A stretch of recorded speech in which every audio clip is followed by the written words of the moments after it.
Hey friends, thanks for taking time to listen in on a conversation Dick and I had about the 2025 Las Vegas, Qatar, and Abu Dhabi Grand Prix. Final 3 races of the season. McLaren almost choked. Max proved how relentless he is. Congratulations to Lando. You gotta feel for Oscar and Lewis.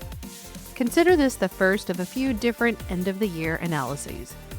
But before we get to our conversation, I need to ask, can you help us out? If you haven't already, please take a moment to follow us and give us 5 stars on your favorite podcast app, as well as share this episode with other F1 fans. We know our growth is because of you, and the guys and I thank you. Hope you enjoy our conversation. All right, Dick, it is the last race review for the 2025 season. Which means it's almost time for Christmas. That is right. It's a long season. Oh my word. I mean, I am so tired and I love racing and I love Formula One, but I am actually very glad that we are seeing the end of the season. And if anything, I think this would be a great conversation in the future is, do we really need 24 races in a year? Right. I don't know, especially when we compare it to F2. I almost wish that we could find a balance that maybe F2 got a little bit more and F1 got a little bit less. But, there's a lot of reasons why they don't do this. But all that said, we've had 3 races in the last 3 weeks, and we are recording after the Abu Dhabi season finale.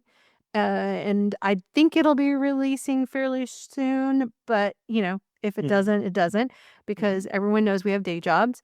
But we have 3 races to discuss, and I want to first start off with our race highlights. Las Vegas, what was your highlight?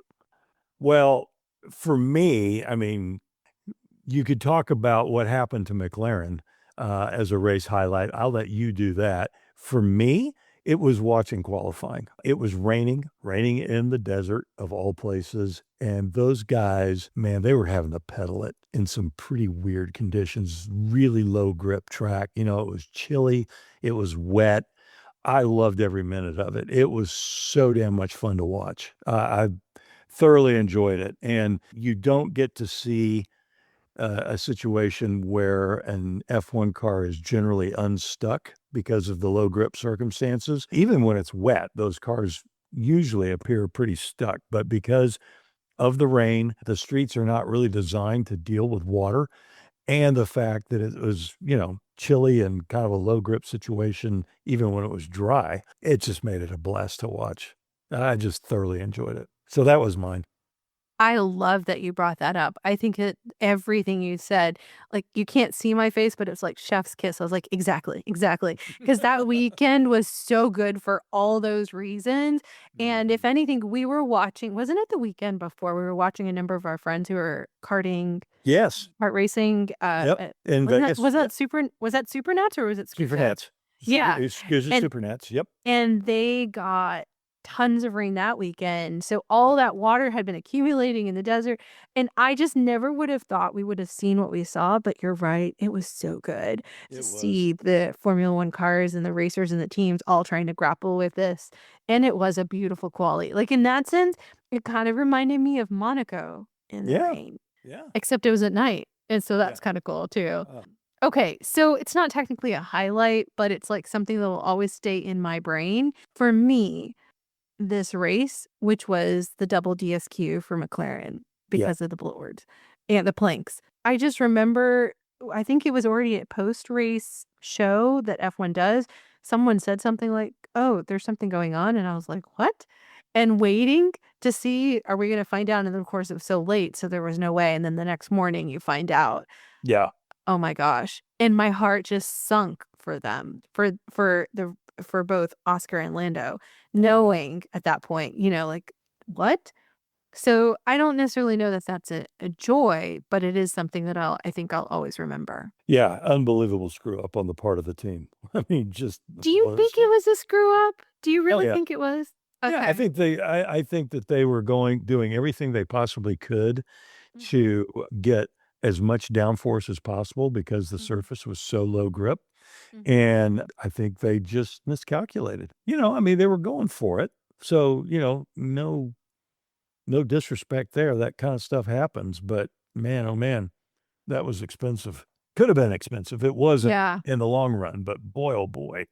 Yeah. Well, especially in the moment, it Yeah. felt like everything just was Correct. crashing down. Well, it's then the next week. And this is the part I think is interesting because we had so many races consecutively. So Right. you just felt like you were going from one thing to the other, going drama, drama, drama. Okay, so what was your highlight? Because mine isn't necessarily, again, a highlight. So what is your Yeah. highlight? It was another low light for me, what I call a low light, and that was I couldn't believe how bad McLaren blew the strategy of when to pit their boys when they had that early safety car. I mean, it was Mm. just like everybody else pitted. I mean, it's just sort of like, man, you guys, because I was sitting there kind of going, unless there's another safety car, these guys are screwed. And sure Mm. enough, they were screwed. I think that for me, the Qatar race, it was definitely that Yep. unbelievable strategy error.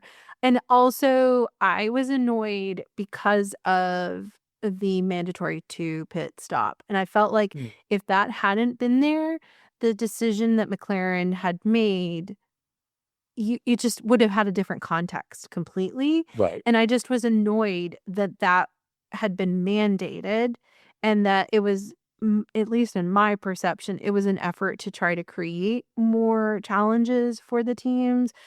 I just didn't like it. I don't like when we do those kinds of things. I'd rather, even if it is managing tires, I think maybe because it's at that point in the season, that point in the regulations, the teams are figuring things out. Let them figure it out. Don't put such a mandate on them that then these kinds of errors can come in and I didn't like it. I guess I Yeah. still part of the reason I have it outside of being super busy, I was and like with my day job, I couldn't do my race notes. The other side, and you're probably hearing it, is I'm still processing what we experienced. It was just I felt a little bit of whiplash of all Mhm. that's happened in 3 weeks Yep. because I haven't had time to really go, okay, do I agree with that? Did I like that? Do I think that that was fair? Mhm. Because as you know, Mhm. I don't want to be just emotion based. I really want to think through what does this mean for the sport and what does that look like for racing. I feel like McLaren wouldn't have made that error if there hadn't been that mandatory 2 pit twice in the race. I get where you're coming from on the 2 stops, but they were doing it for safety reasons. Were they really? Do you really Yeah, believe that? because of previous history, because they were also requiring them to run a tire pressure that was sort of like what you would run in a street car. It was up almost 30 PSI, which is I do way remember high. you saying that. I Yep, mean, way high. I feel like the Qatar race in the past that we've had was early or was at a different time in the year, so the heat was so bad. Right, This time, it was not as hot of a track, and so right. I didn't feel like that it was really truly a safety issue as much as they were trying to make sure we didn't have a processional, and that teams were getting so smart at knowing how to manage these tires that Mhm. they were like, let's do this. We can do both, right? You can hit both aspects of this. We can Mhm. protect any kind of safety concerns, and we can also see if this gives a little bit of a pressure to the teams. Right. I really honestly couldn't understand how McLaren didn't bring at least one of them in. I'd go one step further and just say, "Hey, look, everybody else figured out that they got 2 stops to work against, and Mhm. that 1 stop under the safety car is close to a free stop." McLaren didn't work that out for some reason. I Mhm. mean, right? And so they hung their drivers out to dry on what, lap 8? Mhm. So, I mean, it was just sort of like, yeah, well, we know who's not gonna win. It was just really crazy. Well, that brings us to then the Abu Dhabi race. I feel like the statement you just made that McLaren left their racers hanging. It was 2 races in a row where I feel like the team didn't have their drivers where they needed to be, like, supported as they did. So going into Abu Dhabi, I felt like the more moment of pressure, concern, uncertainty, is that gonna repeat for a 3rd week in a row and give Max the opportunity Right, to win? right. Versus the on track, I think it was a snoozer of a race. Yep. And so the only thing that really was keeping me watching was, okay, are they gonna mess it up for the boys? Or if so, which boy is gonna get messed up? And is somehow Max, who has been giving a masterclass every race, I mean, pulling it out of the car that clearly is not a good car, Like that was what was the more precarious feeling of the Abu Dhabi Grand Prix. Right. And that to me was maybe the highlight, was those three guys fighting it out to see, where's Yep. the error going to be made, not Right. who's going to be successful. And what was interesting to me is that this time for each of their drivers, McLaren got it dead right on the strategy. The strategy That's right. that Lando ran, very different strategy from what Oscar ran, but in both cases, it was exactly the strategy that particular driver needed at that time. And so they did recover. I really expected them to choke, and they didn't, and kudos to them. Well, I wonder if some of that was because I've read this somewhere that they ran split garages.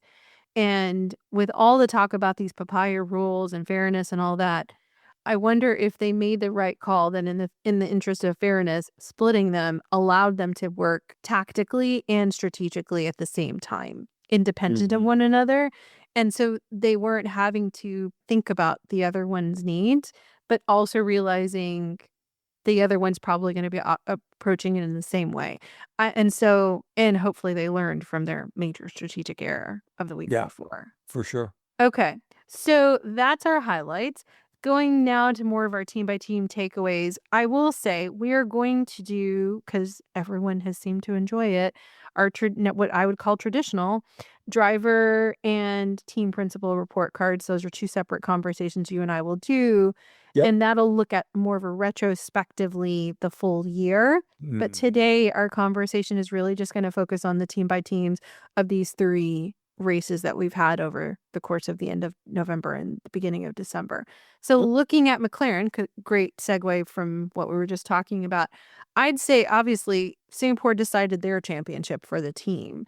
And I wondered a lot about after Singapore how the season was going to unfold after that pressure kind of for the team itself, critically for their two drivers. And at that point, they had 6 races remaining. And there was a lot of potential. And of course, we saw over the course of these 3 races how McLaren was trying to write their playbook different than any other team has really done. It was a great interview that Formula One Beyond the Grid did with Zach Brown that came out about somewhere in between. I think it came between Las Vegas and Qatar. I found it fascinating, his approach, his philosophy, and of how he said he tried to manage the drivers. And I was quite disappointed, though, just as much as I respect them, I was disappointed, as I said, over these races. And I think that thankfully they didn't have the blunders that I saw at Vegas and Qatar happen again in Abu Dhabi. As you said, whatever they changed, good for them, because I didn't want to see the moment of, oh my gosh, what is happening? Because I don't think that that's what they want either for fans to be feeling. I think they want to see that they're positioning their two amazing racers to be able to compete against each other and to compete ahead of the rest of the field. Right. And I will say I am very happy for Lando. I think he totally has worked hard. I tried to watch some of the socials and to see how people were responding. I believe that he has worked hard for this and he should be commended. Like, I thought it was really great. One person said their ultimate goal is to scale this mountain, and he scaled it. You have to give him credit for that. I was a little annoyed. People were already asking him, are you going to be a multi-year champion? I was like, it's less than 2 hours since he's won this thing. Give the kid the ability to enjoy this feeling. Well, yeah. And give him winter break, let him decide. And they noted, 35 people have done this, and that's it. And how many thousands of people have attempted at this championship? Right. So I think that he's a worthy champion. I also think that he has, yes, it's been 7 years in Formula One, but I don't think that that's a bad thing. I think that's a great thing. It shows that he's worked his whole life and he worked really hard to do it. And I love that he did it a little bit differently than any other person. He's been so much more open about his mental health, his personality. And that, if anything, I think ushers in a new era for F1. And I think that on the other side of the garage, Oscar is a worthy rival and teammate. Oscar has a great level of respect from me. I feel like I can hold 2 things. I can be super proud for Lando and be disappointed for Oscar at the same time. Sure. Because they both have worked super hard to be there. Oscar has such quiet determination, strength, and self-assurance. Like, in some ways, he's like the epitome of like that cool racer who goes out there and gets the job done. And I do believe the car was really good, but something changed mid-season that required him to adapt. And by that point, the margins had started to be so narrow, it meant that he had to learn and adapt, and it gave him almost no room for error. So Right. I'm hoping, like in his case, he can come back after winter break and do what believes he's capable of doing and come back and win the championship and do it within the new regulation cycle, which would even be even more amazing because I truly believe he has the capacity. Like, the fact that he didn't win isn't somehow, because I've read some of this stuff, that nonsense it's said, and I just go, golly, the kid has only been in here 3 years. He's adapted so well. I don't see how we could question his competence and capability. I think we need to commend him just as much as we're honoring Lando. Like, he gave him a good challenge. For sure. Yeah, a few things I guess that kind of popped to mind. We saw at Canada Lando going for a gap that was not there and crashing and ending his race. And we saw him have an engine blow up at Zandvoort. It was some stuff like that and maybe some performances that weren't so great that you're going to have during the course of a season. He really showed his resilience coming off of those. That crash in Canada was 100% his fault, but the engine blowing up at Zandvoort was not his fault at all. And you kind of got to block that out of your mind, regardless of whether it was your fault or not, and then move forward. And so I think that showed us something that maybe we would not have seen from Lando 2 years ago, let's say. The other thing that I was going to say is that, yeah, Lando's been in F1 now for quite a while, but the reality is he really only had a car capable of delivering a championship last year. Prior to that, he was not driving the best car. And so I think you have to take a look at that. And of course, then with Oscar, I mean, come on, his future's bright. He is going to be just fine. Put it to you this way, I'd be shocked if he was not a world champion at some stage. I love what you said about like Lando's resilience. Like, if we look at it, 2/3 of the year is where he was successful and he succeeded. Can you imagine if he had had a unmitigated successful year? Like, how even more remarkable? Like, do you see, Right. I don't know if I'm saying it as clearly as it's in my head. Like, you only saw 2/3 of like him amped and he got it. If he had had the full year, he's only positioned for even greater success now that he's already done it once. Oh, If yeah. he chooses that he wants to keep pursuing more world championships, which he may not. Like, someone noted how many of the world champions only sought one. They didn't Mhm. feel like, going back to that mountain analogy, you've climbed it, you don't feel the need to keep climbing it. Like, I Mhm. did it. I have other stuff I want to do. I think it's such a great point that he didn't have a car all 7 years that was capable of providing him the opportunity. Right. And the fact that he stuck with them, didn't give up, chose to say, I'm going to be here. And we talked about this in I feel like maybe sometime last year, I'd come across a video that highlighted that when Lando was a reserve driver for McLaren, he was out there doing his apprenticeship and he was out there with the mechanics, fixing up Mhm. stuff and doing things. That kind of loyalty and humanity that I think he showed his team over all these years make it even more impressive and exceptional to want to give him credit for being the champion. Like, he realizes, like when you listen to the press conferences, he really commended the team for getting him into the position that he's in. Right. And on the heels of the 2 races that weren't so stellar, that's even more remarkable that he would Mhm. acknowledge that it wasn't just the last 2 races, but it was the full tenure of time that he had been with McLaren. So I Yeah. think it speaks volume to his character. No, I agree. So that's McLaren. Let's move on to Mercedes. So Mercedes, they're P2 in the final standings. I think that's quite pivotal. I mean, if you look at the Las Vegas race, they inherited P2 and P3, which I think was really probably what got them over the hump in Yep. the point standings. That was not an easy race, though, for them to have stayed in. And lap time Kimi was quite narrowly ahead of Charles Leclerc, which I was really proud of him for that because, Mhm. as a rookie. Then in Qatar, they got P5 and P6. Those were good points haul. And then Abu Dhabi, George was behind Charles, but ahead of Alonso, which I thought was kind of nice because it only spoke to me as I watched his racing that if George is given a good car, George can pull it out. Like his talent is there.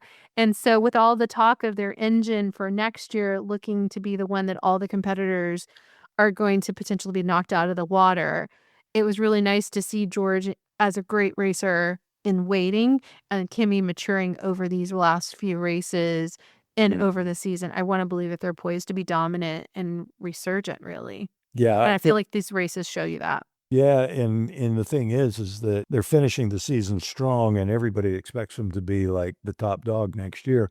It's gonna be interesting. I mean, I don't know how else to put it. I felt like that, it was like we came back from the summer break and Kimmy really, really grew, and that was really fun to watch. It'll be fun to see what happens next year, and of course, I think George is fully capable, if he's got the car, of winning a world championship, so it'll be interesting to see. Yeah. So then let's move on to Red Bull, the third team in this, I would say, front of pack.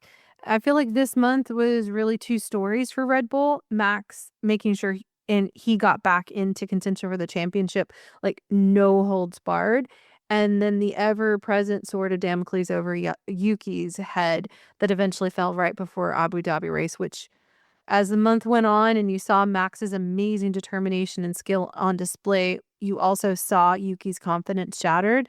And both of them a very different ending to Abu Dhabi. I mean, Max, I imagine, is reflecting on whether or not he wants to continue this journey of F1. Because when you listen to both his pre-race press conference, he shared a bit of like some of it. I think it was just trying to get into Lando and Oscar's head. The other part of it, I really wondered, is he thinking about his F1 career and like whether or not he wants to move on to something else. And then at Abu Dhabi, you had Yuki, who I have to think leaving there is hurting now. And I'm really sorry to see him leave because he's really grown on me over these last 2 years. And I believe Mm. he has a lot of potential. But that said, I think some of this was self-inflicted and should be a cautionary tale to really every racer out there that how you conduct yourself, how you carry yourself really matters. People develop opinions of you, rightly or wrongly, and once they stick, it's really hard to get them to see you differently. And as much as we need every racer to feel like the supreme confidence in his or her ability, they have to know how to express their needs to be considered and measured in doing that because you know this better than me. It isn't easy being a racer, and there's a lot you have to think about constantly and consistently. And your social media, in your image, or in this age that we're in, your reputation really matters in like all aspects. So Mhm. I just wonder how much of this like was would he have been given a little bit more room if the perception of him had been different? But then also the data doesn't lie, and maybe they looked at the data and said, you know, Yuki, as much as we appreciate you, we've got to move on. It's a real interesting deal, and I think Yuki being shown the door is a little bit, or maybe a whole lot, I can't decide, damning on Red Bull in general. How I so? mean, well, once again, nobody can drive the damn car except Max. Somebody like Sergio Perez, man, Sergio's got to be sitting there just kind of chuckling to himself, saying, "Man, I'm glad I got the hell out of there." Mhm. Even though he was shown the door, he's got to feel like $1,000,000. In many respects, it's sort of like, Sergio left, took a year's vacation. Now he's back and feeling good about himself, and he's in a place where he's got a fresh start and a clean start. And who knows, that may be Yuki's story. I mean, he's going to be a reserve driver for Red Bull. So, he'll probably get some outings and all that kind of stuff. But yeah, I'm sure he took it hard. Who wouldn't, but Red Bull is going to struggle winning the Constructors' Championship if they don't come up with a car that 2 guys can drive, or at least is tunable enough that the second driver can have a car that actually works for him. So, it'll be interesting to see what happens. Okay, so you brought up Sergio, which then brought up a thought I hadn't put in my notes, but I want your opinion on. So the Abu Dhabi race, the penalty that was assessed on Yuki, right, and Mhm. trying to keep Oscar at bay, in It real was really time. Lando. It was Lando. Oh, sorry, I keep wanting to switch the names. Sorry about that. Thank you for catching me. It was Lando, not Oscar. It reminded me of the 2021 race Right. where Checo was holding off Lewis and how these ended up being very different. I had to wonder in the race. I was like, were they all wishing it was Checo right now instead of Yuki trying to hold up Lando? That's the first part, my kind of a statement. But my second is, what is your thoughts about the Abu Dhabi race and the penalties that were assessed and not assessed? Do you think they were done proper? Was this a good steward's call? Yeah, I thought they were. I mean, the fact that they were actually even considering penalizing Lando for going on the dirt because Yuki swerved into him, I thought was kind of laughable, but, they didn't penalize him, so that was good. With Yuki, you can make one move. He was making multiple moves. I was like, dude, what are you doing? Because there's no way the stewards are going to let you have that one. Sure enough, they didn't let him have it. So anyway, and it was the right call. So. I agree. I do think it was the right call. Do you think that that was more an emotional weaving back and forth, or do you think that was truly intentional? Could you tell? Do you have an opinion? I really don't. An interesting question. Because he just received the news, right? A couple Yep. of days before that Yep. he was being, let go of his I mean, seat. he kind of snapped on his crew when they said, hey, hold up Lando, and he goes, I know what to do. It was like, leave me alone. Yeah, it may have been emotion. Mhm, mhm. Yeah, I'm going to slow this guy down, but guess what? I'm going to cost you points. Maybe. Okay. Mm. So now going to another emotional situation. Yeah. Ferrari. Yes.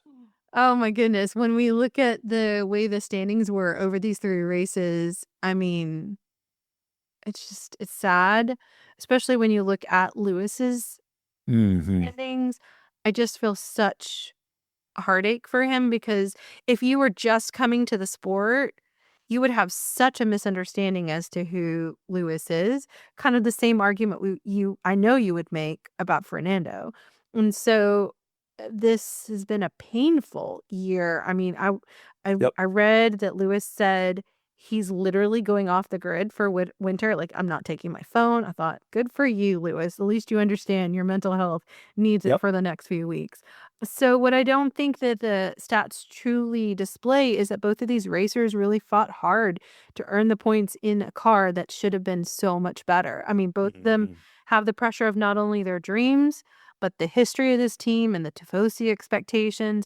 And then I don't think we talked about this, but when John Elkin made his comments, I Yep.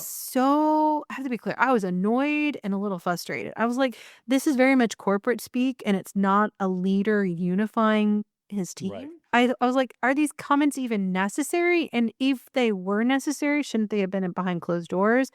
And if you believe Lewis underdelivered, this isn't the PR story you want to be putting out there. No.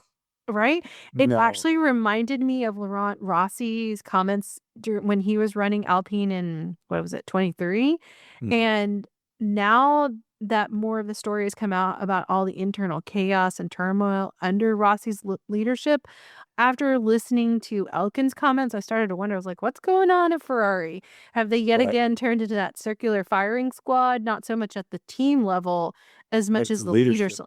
Yeah, and then, like, for Charles, as we all know, I'm a fan of Charles, but I'm a fan of everybody, but as a Charles fan, I'm concerned that he had such a great year last year and was so close, and then this month, he showed that he can push this car and bring out things, but ultimately, he's not being rewarded for, like, his loyalty, especially not with Elkin's statements. I just don't know why he made that at that point in the season. I mean, you only had 3 more races, and these were critical racers to the Constructors' Championship, and so it would have been I feel like wiser just to be quiet and say it Hmm. behind the scenes. But especially to someone like Charles who's stuck with the team, and then Yep. Lewis, who was like a goat in the sport. And like it just Yeah. didn't make any sense. So Right. there's my rant on the Ferrari, Charles Lewis. Feel free to respond to me. I don't disagree with anything you said. I would add some things. One, Ferrari stopped developing their car fairly early in the season, as I understand it, because they wanted to put their attention to 2026, which says to me, okay, we know this year is a throwaway year, right? The fact that Lewis couldn't come that close to Charles on most occasions is a little bit of a surprise, and yet at the same time, it wasn't a surprise because Lewis, never really got along with the ground effect cars anyway, and now he's coming into a new team where Charles knows the ins and outs of the basic design philosophy of the car, which evidently was quite different from what Lewis was used to. So that was tough. And of course, Lewis, he lost Roscoe, and I know he took that really hard. That's a good The point. whole paddock took it hard, actually. And then you throw in just the fact that Lewis just could not come to grips with a car that, with each passing race, became more and more undrivable. He couldn't get to the times. And so it's got to be tough for him.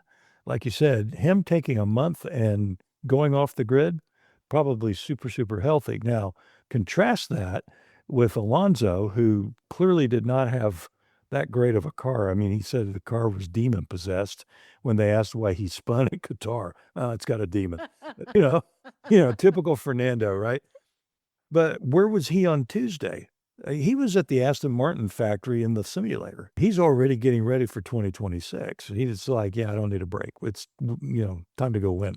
And so that's the other part of it, and so has really the last few years of the ground effect car has been such a beatdown on Lewis that he's just got to go take a break.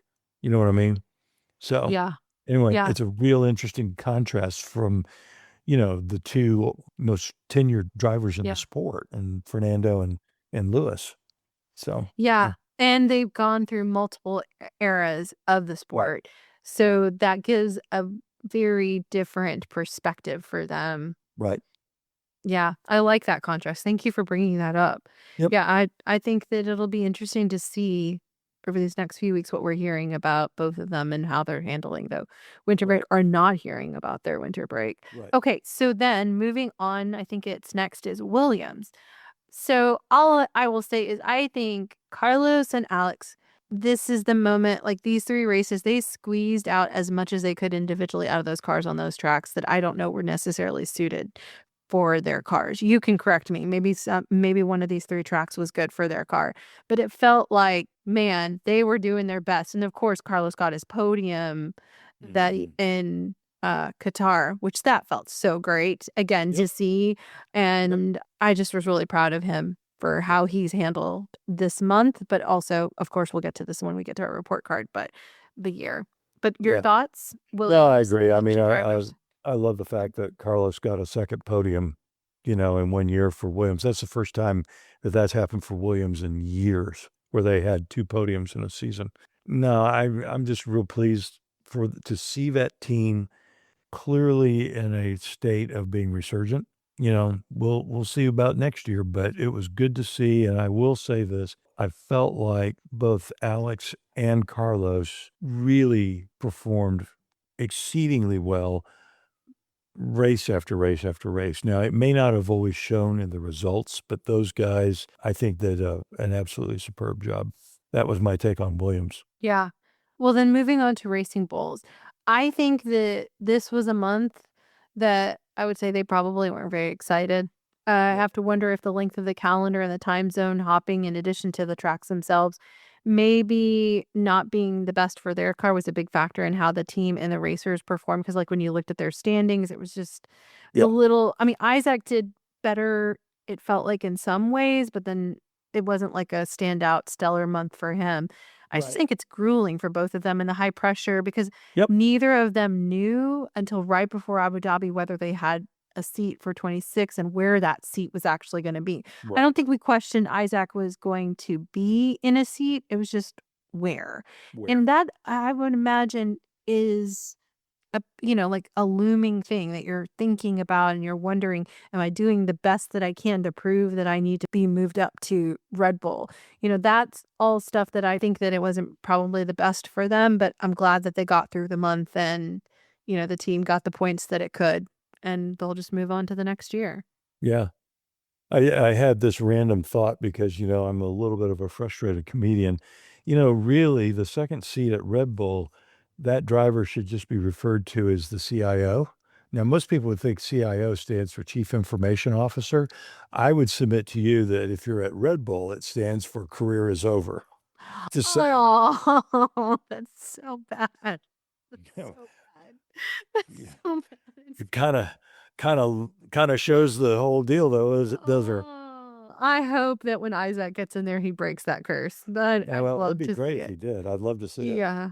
So, Um, wouldn't that be kind of the cool story? Because if you yeah, remember his very first race in Australia this year yeah, and how heartbreaking that was, and if he right. somehow breaks that curse, that would just be what a Cinderella moment. Okay, Aston Martin, you kind of brought up Fernando. What I would say is, if anything, it was a decent month for the team because Yeah, of Fernando. When you yeah. watched the Oh, yeah. races, it really felt like both of them were doing their best. Like, I'm not knocking Lance. I actually think he did his best.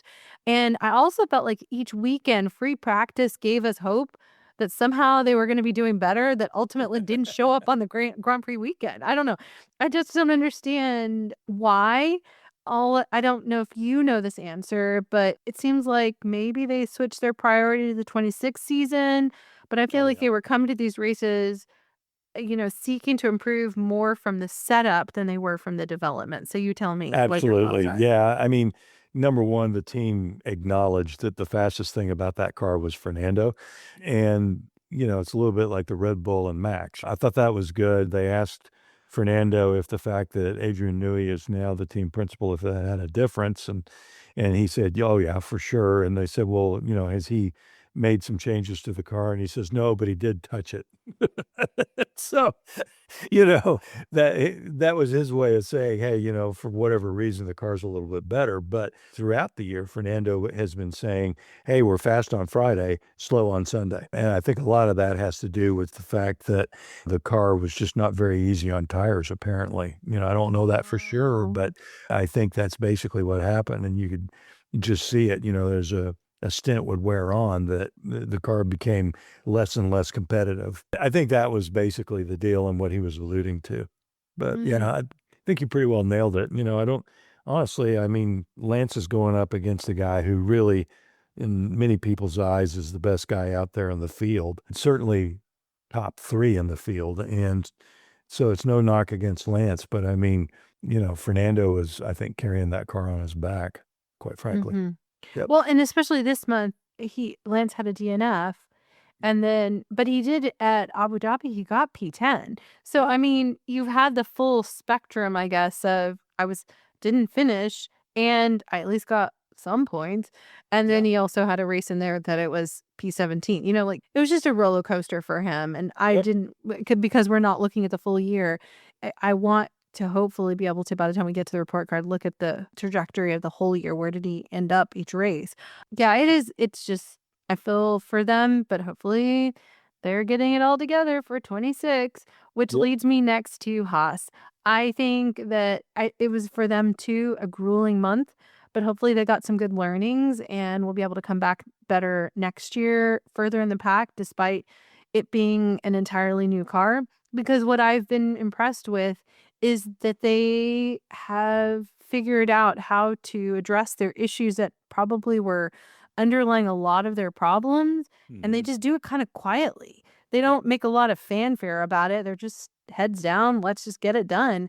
And Yep. they bring it, And so Yep. I think that they're going to surprise a lot of us next year. But Mhm. I think Awesome. this month showed that, like, at least if they're going to get in there, they're going to do like some pretty good heavy lifting. Like, they were in position to inherit P9 and P10 Mhm. at Las Vegas. Yep.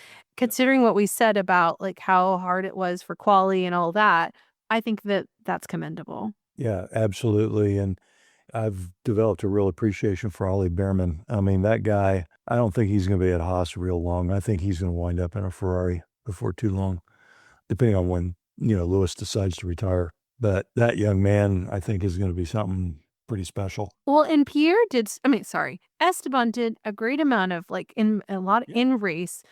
overtakes, and he was really pushing a lot of people. Oh, Like, yeah. I remember watching these three races and thinking, man, he's getting kind of aggressive, but in a good way. Like, that's one thing I have to say I noticed this month. His aggression was a little bit more harnessed. It wasn't as what I feel like was a little bit more bold.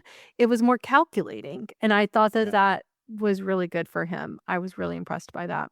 Oh, yeah. Okay. Yeah, Oh, no go ahead. question Sorry. about that. No, I was just gonna say, I think we saw a very much more mature and contained Esteban than Mhm. we've seen in the past. I thought he drove pretty consistently well all season long, you know? Mhm. Yeah, he did Mhm. okay. Okay, so then moving on to Kick Sauber. For such a historic team, this month was hard to watch, especially knowing that it was coming to an end, at the end of the season. That said, I was impressed by Sauber's resilience and determination to put everything into it until the very end. These Mhm. races they almost every race, every driver got points. I think there's just, well, no, I say that and I look at it. There are a couple of DNFs, but like those who finished the race were in the points positioned. I mean, considering where we were, was it earlier this year or was it last year? Where it was like they couldn't get the wheel on during the pit stop, right? Oh, yeah. So Yeah, these three races, I mean, it really showed like how much they have already improved right. and their resilience and like determination. Mhm. I was really proud of them. And then I saw a video, I think Sauber put it out, that was highlighting Peter Sauber and just their gratitude to him. And I thought that was really classy and nice. And Very much so. Yeah, yeah, acknowledging the role that he's had in the sport. So right. I was glad for them. And I hope, as they convert to Audi, I hope for them to have good success and really push themselves forward into the pack. Yep. Okay. Well, then Alpine, of Hmm. all the drivers and all the teams, these two and their team have my utmost sympathy this month. When you consider the pressure, the uncertainty and chaos over there, the fact that any of them continue to get on those planes and do their job this month, knowing that Right. they were at the back of the back, especially when you consider the time zone changes again. I think that was something that hit me a lot this month was they had Brazil, and from what I understand, some people went back to Europe. A lot tried to stay over, but like you had a mixture across teams of who went back and forth. And Right. then they had the Vegas, which was a night race. Then Yep. they had to turn around and get to the Middle East Yep. and run 2 consecutive weeks. I just had such sympathy for all of them. Oh, So yeah. I commend the Alpine team for showing up and giving it their all. Yep. Whether or not it brought the results that any of them wanted, the fact that they showed up in and of itself, Yep. it did it and worked hard as a team, and hopefully they'll see the results moving forward. Yeah. Yeah. No, I agreed. And somebody pointed out Alpine really isn't that bad. It's just that the competition is just so ferocious that if you're 3 or 4 tenths of a second off, I mean, it's a disaster. And that Yes. was kind of Alpine, for a lot of this year. And Renault's pulling out. They're no longer supplying an engine. Well, okay. So was their engine developed for this year? Probably not. So they were down on power. I mean, there was all sorts of reasons for what happened. I mean, it was just sort of like you could just see that they weren't treading water, but they weren't exactly feeling terribly spunky either, Mhm. so, yep, Mhm. That's a good point. Well, hopefully, and we can talk about this, talk about the regs in the new year, is they're going to be a Mercedes customer. yep. So we'll see how that goes. Oh, Okay, yeah. so final takeaways. If I'm a new fan, what should I keep in mind regarding these races, Dick? I have some thoughts, but I'll let you go first. Well, I think there's a number of things, and that is that even at the highest level, you can get it really wrong. I mean, for a professional team that is so McLaren is a buttoned-down, well-oiled machine, and to blow it 2 races in a row where you actually get your drivers disqualified and then have a strategy call that's so awful in Qatar. For them to do that is pretty exceptional, because you don't see that very often.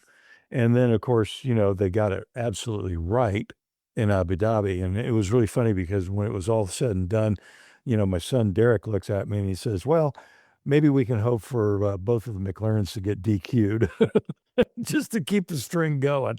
Oh So my. anyway, yeah, oh yeah, well, there are dark places in his soul, apparently. But anyway, nothing that I had anything to do with, though.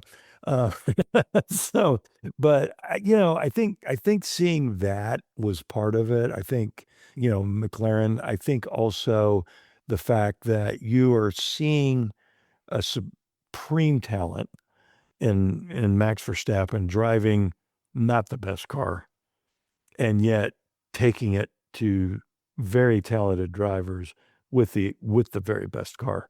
And it was just a really interesting deal. And I think the last thing I would say about it is it's very rare that you have a situation where you have three guys all duking it out for the world championship in the last race. It just doesn't happen very often. And so that was fun to watch. Yeah, I love that, and actually, I'll kinda dovetail from there into my stuff.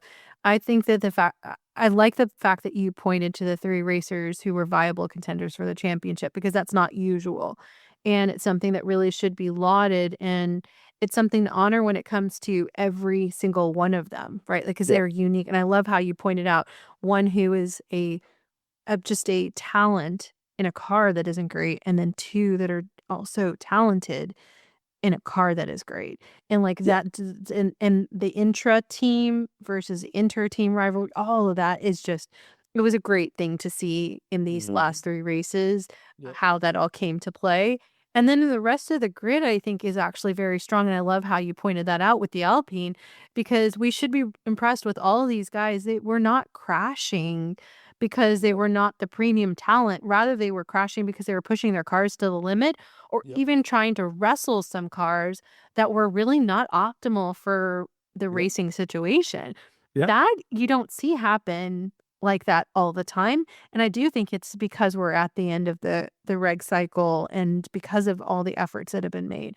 And then I think, if you haven't going back to what you said about the McLaren story, I think if our listeners haven't listened to our F1 Scandals episode, I think you should, and it's a two-parter where John and Dick give the history of scandals within the sport. Particularly, I think you should listen to the scandal that truly impacted McLaren, and Yep. here's why. Because that puts the fuller context as to this win, both the constructors or specifically the constructors, because then you'll understand why it's been so long and what McLaren has had to rebuild themselves into, and you hear them talk about that.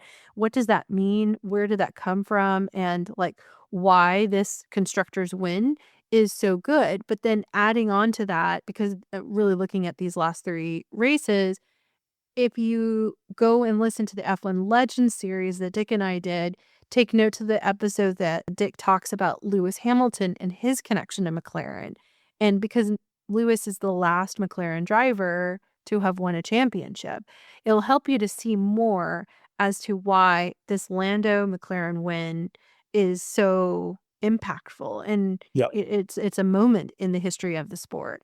The other thing that I think can't be overlooked this month in particular is that each race, the free practice sessions, the qualities, the racers were within absolutely narrow margins. I mean, this is because of the time that we are in the regs Yep. and these processionals such as Abu Dhabi. I think some of it is a result of the track itself, but Yes, I it's agree. also it's the development process as well, because how large these cars are just way too big for the trucks, and they're running it causes it to what we're seeing to happen. But if you Mhm. understand that, then it's so much better in appreciating what has happened and also having reasonable expectations and also being slightly frustrated because it is a processional itself. And then I'm gonna give a little nudge to you, Dick, because I know you've been working, and I want the audience to know that you've been working very hard in doing what I'm about to share is extrapolating from the regs for those of us who are non-STEM, non-racers. So everybody wish him luck on this, but we're hoping to have a conversation over winter break that we'll eventually be able to share, because the likelihood of seeing these margins as we did this month at the beginning of the next year is highly unlikely. And Right. so knowing how that transition is going to look, I think is valuable. And I'm hoping, Dick, you can do this. Oh, Yoda. Oh, Professor. I know it's a big challenge, but I believe in you and I think you can do it. Oh, thank you. And I have been doing a lot of research and trying to understand exactly just how, I mean, this is a massive regulation change that is coming out. And I have very, very mixed feelings. Sabrina and I have had conversations off the air, so to speak, where we talk about our thoughts about what's coming down the pipeline for 2026. And I think one of the things that we have to really think about is that the engines are radically different in that there is way more emphasis put on electrical power than there is on the actual internal combustion unit. And I'm not 100% sold. I'll be honest with you. I'm just not. And so anyway, we're going to talk about that here very soon as we take a deeper dive in it. There is all sorts of new things going on with the chassis as well in the regulations, which I think are going to be very interesting. We have now officially said goodbye to DRS, which is, it's going to be kind of weird because DRS has been on the scene for so long and now we don't have it. It's going to feel just a little bit weird, but it's been replaced by Active Aero, which will be a completely different thing for us to think about. So that's going to be very interesting. And I think the other thing that's quite interesting as well, we've talked about doing 3 races back to back, going from the night in Las Vegas to Qatar and then over to Abu Dhabi, and the toll it takes on the teams. Well, guess what? I think testing for the new cars, it's going to be in a closed session. Nobody's going to be, no press, nothing like that. But you know that there's going to be news leaking out of it. But it's like 4 or 5 weeks away. It's like right after the new year. These guys are back on track, and then they have their official testing later in February, I guess it is. The FIA is clearly expecting these cars to be slower and much less reliable. And so let's get all the dirty laundry taken care of without the press around. Do that and then go away, have a bit of a think, see where we can fix things, and then come back. And then, everybody's shiny, new, optimistic, and all that kind of stuff for the beginning of the season. I mean, I kind of think about like when Honda first tried to come put their motor in the back of a McLaren. Gosh, when was that? Probably 2015-ish, somewhere around there. I mean, they would go a whole day and everybody else is droning around the track gaining mileage, and Honda would get, 2 or 3 laps in total for a day. And I kind of expect that that's going to be a similar thing with this. I could be wrong, but I think that you're going to see a lot more unreliability, and I think you're going to see slower times, and I think you're going to see a greater span of lap time between the various teams and engine suppliers. So that's sort of my first take. Yeah. I think actually, it segues great to what I wanted to close out with was what to watch for in 2026. I think you did a great job in helping us to forecast that based off of what we've already seen in these last 3 races. If anything, I would say some of the teams are going to get it right and some are going to get it wrong. And Yep. all be known within those first 2 to 3 races of like who has that capacity, technology wise, team wise, driver wise, strategy, culture, financial, all of it to adapt. And it's essentially a clean slate for everyone. Just because McLaren and Red Bull have been good during this cycle, there's absolutely no guarantee either can maintain that momentum.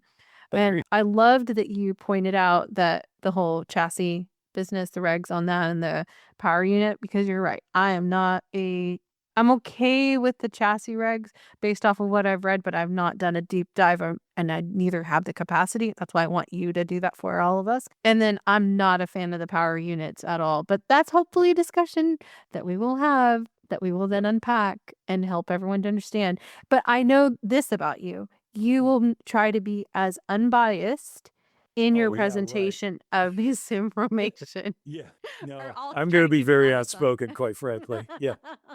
I'll try to, maybe then I'll try to push back on it a little bit as much as I could, but I'm so not the technical person. I just think it would be helpful for all of us, Dick, if you were able to do that. So we appreciate you taking Looking forward to it. doing that. For sure. Okay. And I want to be able to understand it. So yeah, that's right. And I have one more thing to say. Oh, okay. Go ahead. Our friend of the podcast, Jack Crawford, who is now officially the reserve driver for Aston Martin, he also topped the timesheets today at Abu Dhabi during right. And so, Jack, if you happen to be listening, dude, congratulations on an amazing season. We're super proud of you, especially speaking as Texans, and we hope to be able to talk to you soon. Yes, he did a great job. I'm so glad you remembered to give that shout out. Yep. Awesome. Okay. Anything else, Dick? I'm done. Okay. Well, me too. That's technically a wrap for 25, but we have a few more things that'll hopefully come out. So we'll say that'll be the cherry on the Sunday. Yep. Sounds like Okay. a plan. Awesome. I look forward to our next conversation, Dick. Likewise.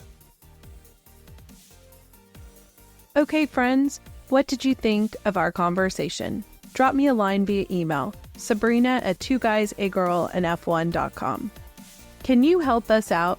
If you haven't already, please take a moment to follow us and give us 5 stars on your favorite podcast app, as well as share this episode with other F1 fans.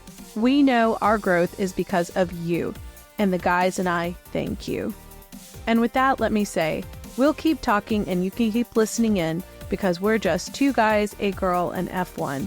For John, Dick, and me, Sabrina, thanks for listening.